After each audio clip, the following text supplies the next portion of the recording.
Hello everyone, welcome once again to this presentation. I'll be discussing to you today about regulation of glycolysis.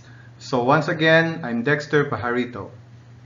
In the previous video, in glycolysis, we have seen the 10 steps in the glycolytic pathway. And we have seen that some of the reactions are reversible, but some are irreversible. Those irreversible reactions are known to be the control points. The question is why there is a need for the glycolysis to be regulated. The answer to this is in order to conserve the energy and the available metabolites. So this glycolysis will proceed depending on the body's metabolic needs. The conversion of glucose into pyruvate is regulated in order to meet the following two major cellular needs. One is the production of ATP during the degradation of glucose, and the other one is the availability of building block for the synthetic reaction, such as formation of fatty acid. Enzymes that catalyze irreversible reactions in glycolysis have regulatory as well as catalytic roles. Their activities are regulated by reversible binding of allosteric effectors or by covalent modification. Allosteric effector is a molecule that binds to the allosteric site of an enzyme, causing change in the configuration, which results in an increase of enzymatic activity. When an allosteric effector binds to the allosteric site, there will be an increase in the enzymatic activity. Allosteric site is the other site of an enzyme aside from the active site. So what are the enzymes that catalyze irreversible reactions in glycolysis? So there are three of them. The phosphoproctokinase, which catalyzes step 3 of glycolysis. Remember, the step 3 is the conversion of fructose 6-phosphate to fructose 1,6-bisphosphate. The second one is the hexokinase, which catalyzes step 1. Step 1 is the conversion of glucose to glucose 6-phosphate. And the third is the pyruvate kinase, which catalyzes step 10, or the conversion of phosphoenol pyruvate to pyruvate. Phosphoproctokinase is the enzyme or is the key enzyme in the control of glycolysis. This is the most important control element in the mammalian glycolytic pathway. Phosphoproctokinase is allosterically inhibited by ATP.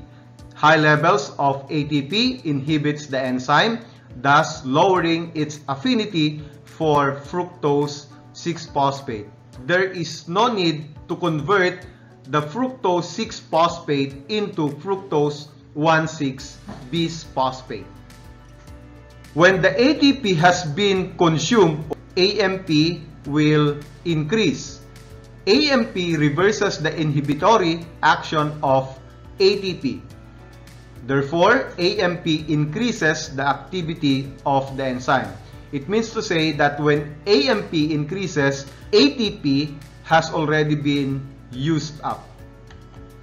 In other words, glycolysis is stimulated as the energy charge falls or as ATP decreases. Another factor is the decrease in pH. A decrease in pH also inhibits phosphoproctokinase activity. The inhibition of phosphoproctokinase by hydrogen ion prevents excessive formation of lactic acid. Now the question is why AMP and not ADP, the positive regulator of phosphoproctokinase? Remember, when ATP is consumed, what happens is there will be a formation of ADP. But the question is why not ADP, but instead it's the AMP that will regulate the phosphoproctokinase.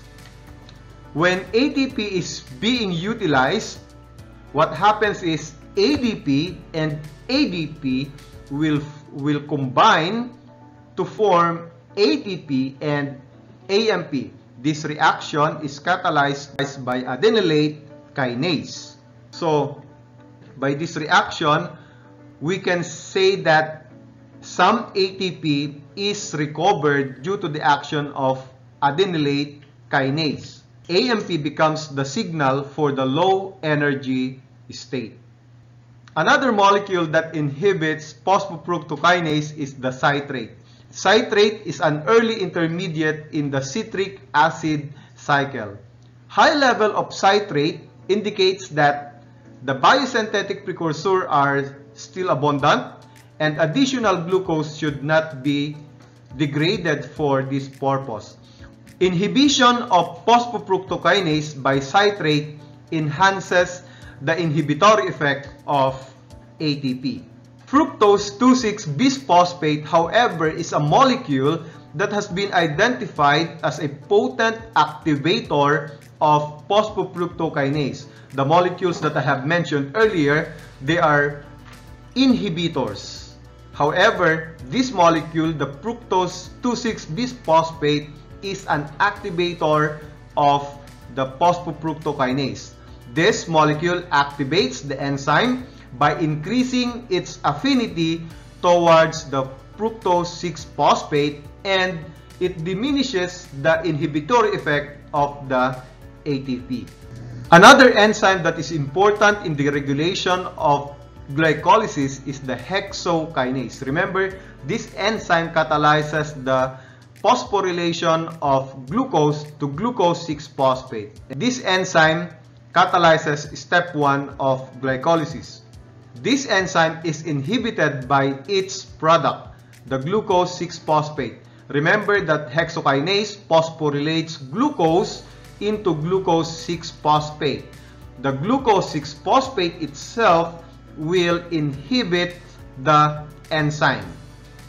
When phosphofructokinase is inactive, the concentration of fructose 6-phosphate rises. In turn, the level of glucose 6-phosphate rises because it is in equilibrium with fructose 6-phosphate. The last enzyme that is important in the regulation of glycolysis is the pyruvate kinase. Pyruvate kinase catalyzes the third irreversible step in the glycolysis. This enzyme catalyzes the step 10 in the glycolysis. Remember, this is the formation of pyruvate from phosphoenol pyruvate. This enzyme is allosterically inhibited by ATP and alanine. Thank you for watching and see you in the next videos.